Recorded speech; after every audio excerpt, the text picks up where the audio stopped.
Hello everyone, a very good evening. इस video में हम देखेंगे कि जो टेक्निकल कोर्स हम कराते हैं, जिसमें आपको टेक्निकल चार्ट्स की पूरी जानकारी दी जाती है। कोई मार्केट नया नया ज्वाइन किया हो या कोई पुराना हो लेकिन कंफ्यूजन में हो, उसको मतलब चार्ट रीडिंग करने में कोई मतलब नहीं समझता हो कि चार्ट को कैसे रीड किया जाता है, कौन कौन से। देखिए क्या है कि चार्ट में 500 इंडिकेटर्स हैं। अब 500 के 500 तो आप यूज नहीं करोगे। आप कोई एक आध दो इंडिकेटर यूज करोगे, ज्यादा से ज्यादा चार या पांच करोगे। उसके बाद भी जो है लोगों में कंफ्यूजन रहती है कि हम लेते हैं और मार्केट गिर जाता है, हम बेचते हैं और मार्केट सॉरी, हम खरीदते हैं और मार्केट गिर जाता है, हम बेचते हैं और मार्केट ऊपर चला जाता है। ठीक है। तो क्या है ये चीज, ऐसा क्यों होता है? इसकी एक छोटी सी मैं यहाँ पे आपको एक छोटा सा लेकिन डिटेल में मैं आपको बताने का कोशिश करूंगा। और जिनके पल्ले पड़े ये बात, और अगर वो आगे थोड़ा और गहराई में जानना चाहे, तो they can join are 12 month service so that they can learn technicals and वो चार्ट रीड करना जो है अच्छी तरह से सीख सकेंगे। देखिए, चार्ट में आपने हमेशा अलग अलग लोगों के वीडियोस में मूविंग एवरेज और इंडिकेटर्स, एमएसीडी, ये सब कुछ आपने सुना होगा, आरएसआई, स्टोकेस्टिक वगैरह।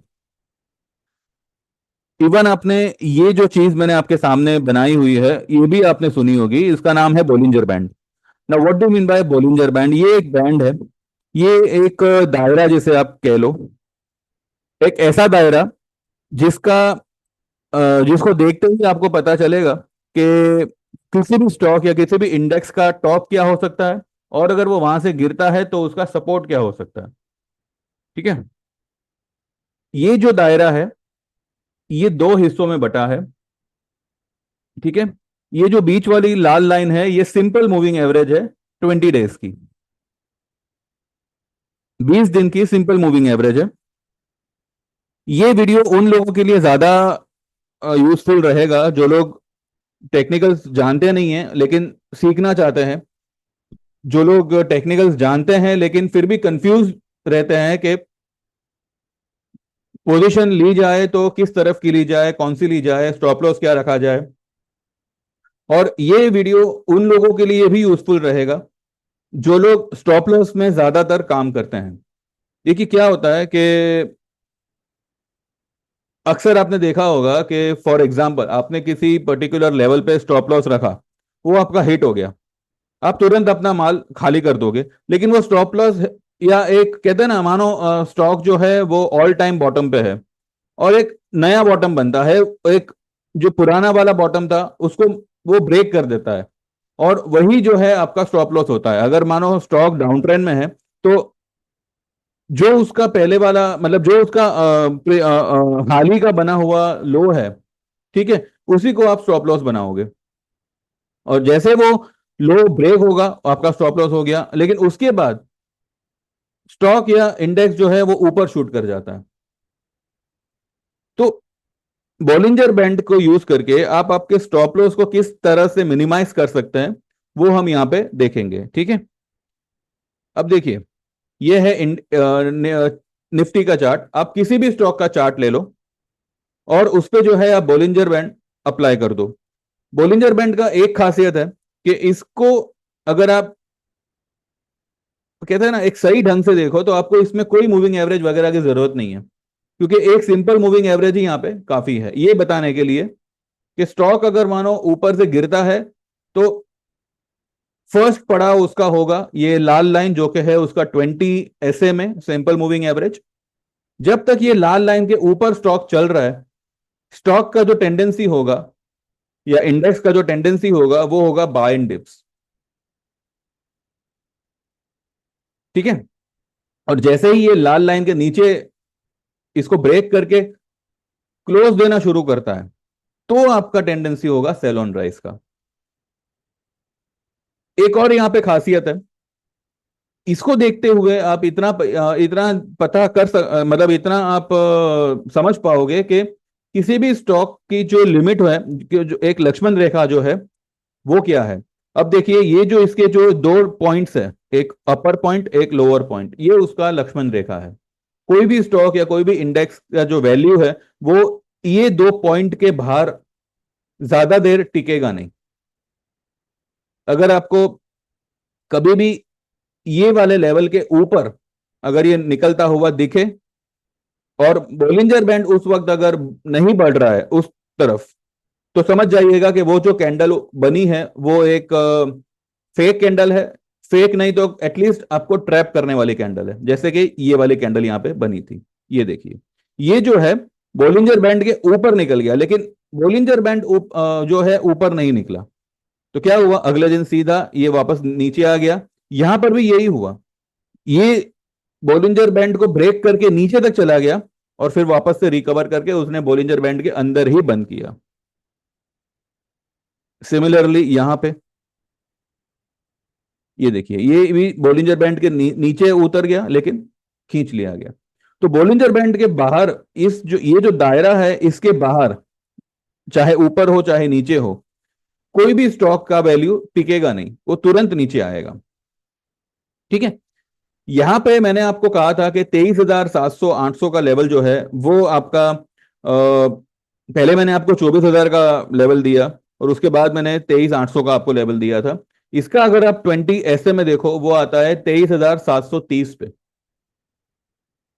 तो एटलीस्ट यहां पे आप इतना मान सकते हो कि जैसे मैंने आज सुबह वाले वीडियो में कहा कि हो सकता है मंडे को मार्केट एक टॉप बनावे और फिर नीचे आवे। अब ये टॉप क्या बोलिंजर बैंड का अपर लेवल होगा जो आता है 24,450 के करीब।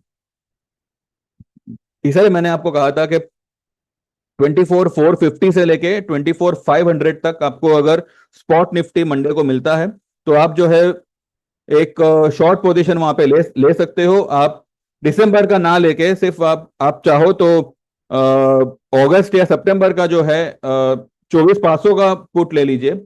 करंट स्ट्राइक प्राइस का, इन द मनी का या एट द मनी का आप पुट ले सकते हैं और इसको आपको सिर्फ एक ही हफ्ता होल्ड करना है।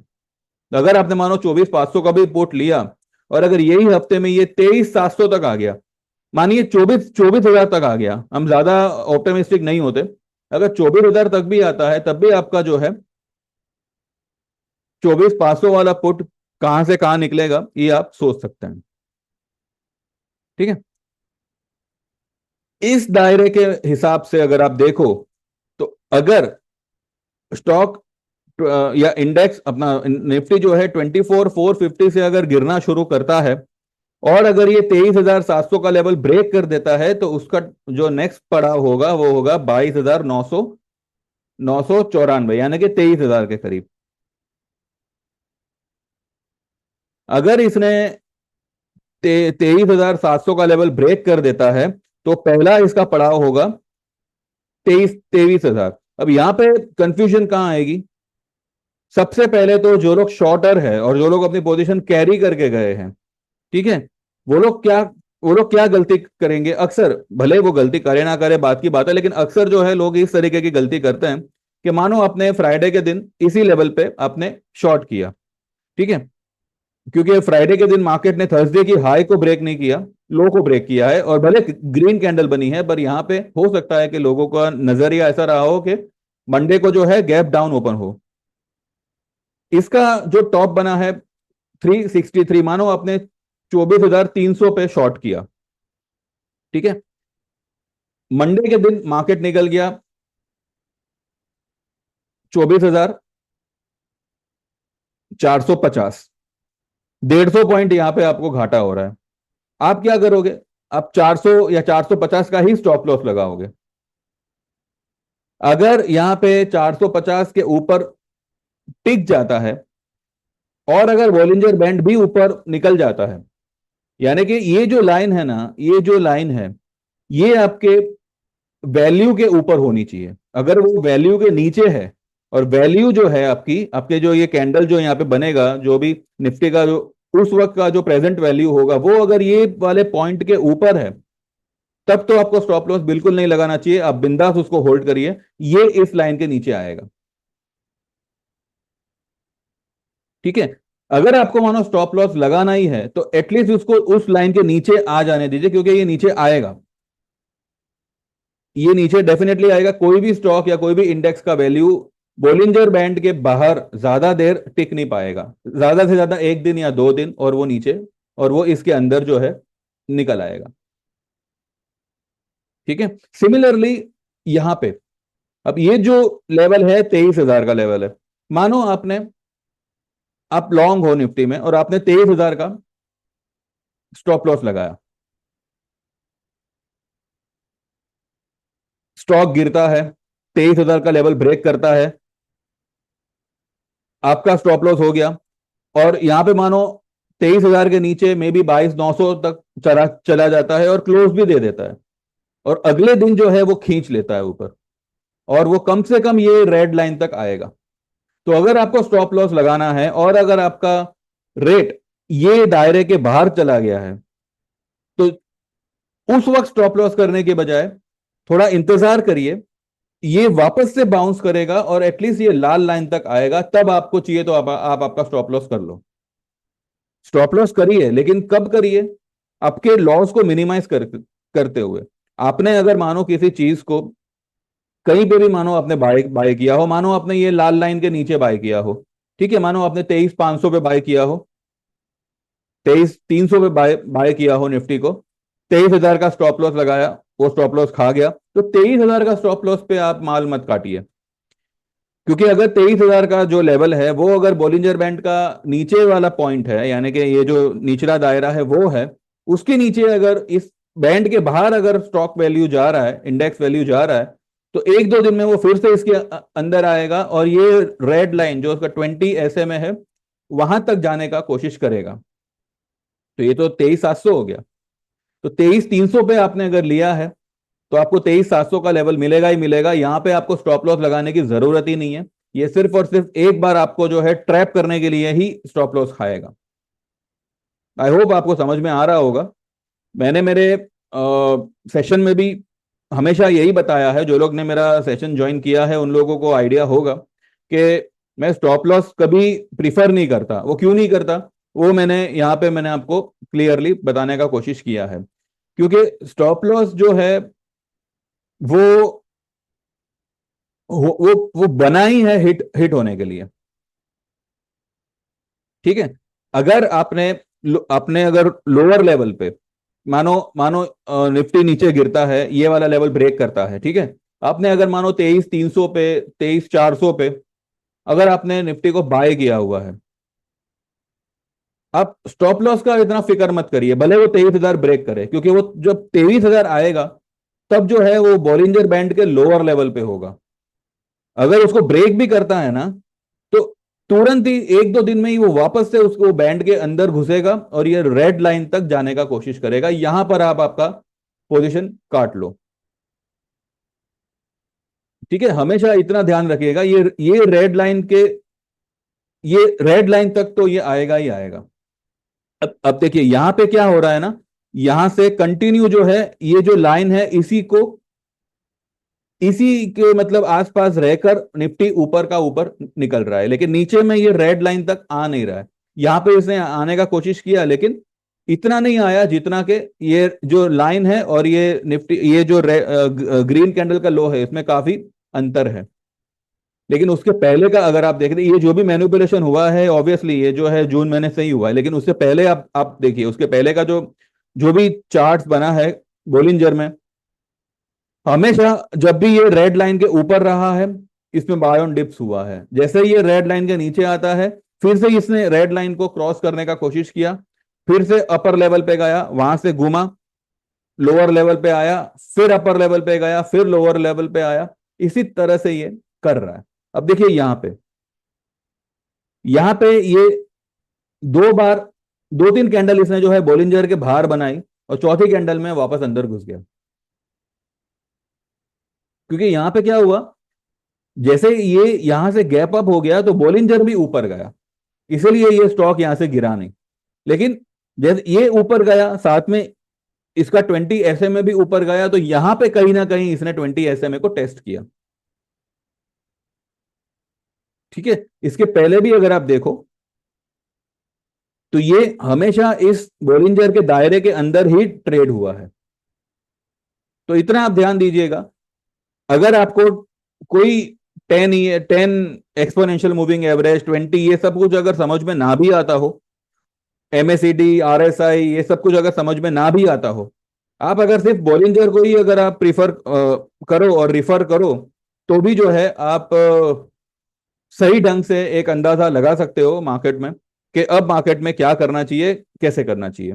और यही सेम चीज आपको वीकली चार्ट पे भी लागू होगा। अब देखिए वीकली में ये इस दायरे के बाहर निकल गया है।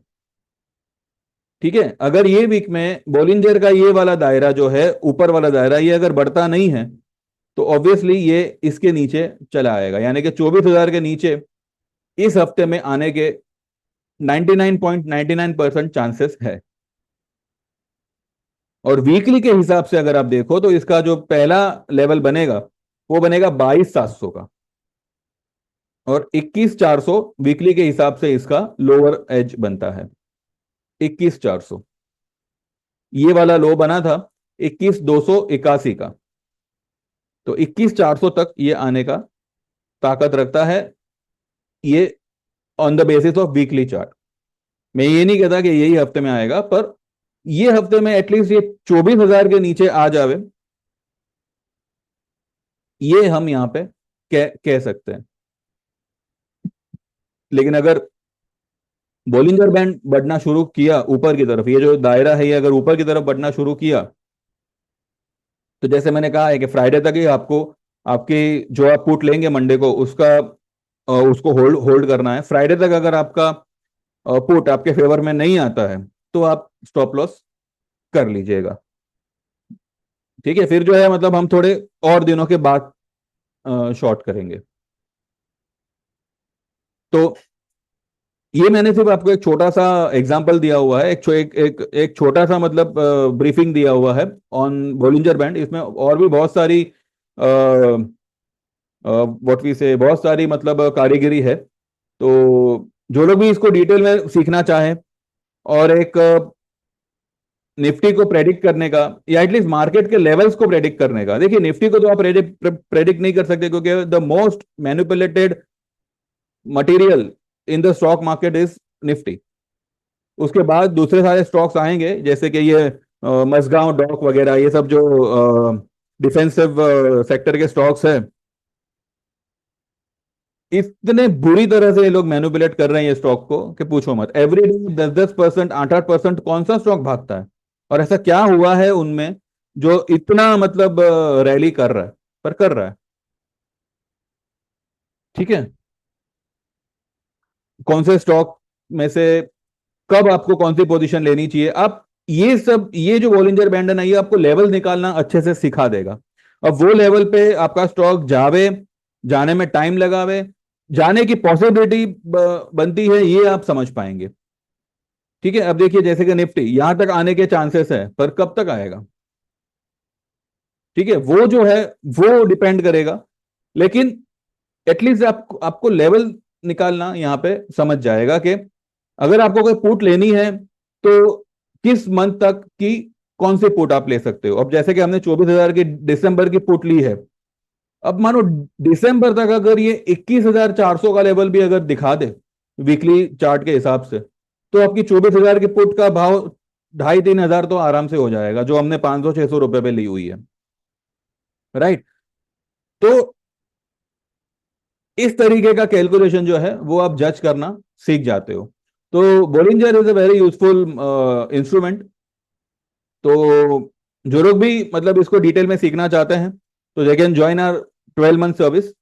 इसके चार्जेस होंगे 8,000 के, लेकिन आपको सीखने को ऐसे मतलब पैंतरे मिलेंगे जो आपको आगे चल के जैसे जैसे आप प्रैक्टिस करोगे, जैसे जैसे आप उसको एनालाइज करते रहोगे, स्टडी करते रहोगे, तो आपको अंदर से ही खुद ब खुद ऐसी आइडियाज आएगी मार्केट रिलेटेड कि अब जो है आपको इस तरीके के सौदे लेने चाहिए। ठीक है, तो I hope I have make my self clear, और आपको ये छोटी सी यहाँ पे जो मैंने कोशिश की है वो आपको समझ में आया होगा। ठीक है, बाकी जो लोग भी डिटेल में आना चाहे 9082503553 पे you can WhatsApp, you can you have to mention your name, आप कहाँ से हो, एंड मेंशन दैट आपको ये सर्विस ज्वाइन करनी है। सेम नंबर पे मेरा जीपे है, तो उसी पे आपको जो है पेमेंट ट्रांसफर करके you will get enrol, and next week में जो है हम इसका शेड्यूल रखेंगे। ठीक है, तो चलिए देखते हैं फिर। और हाँ, कोर्स के साथ साथ जो है आपको 12 महीने तक हमारी तरफ से जो भी ट्रेड टिप्स आएगी उसमें you can work and you can recover whatever charges you are paying to me. And उसके बाद में देखते हैं कैसे क्या करें। चलिए then, thank you very much, bye bye, take care, all the best, and see you on Monday. Bye bye.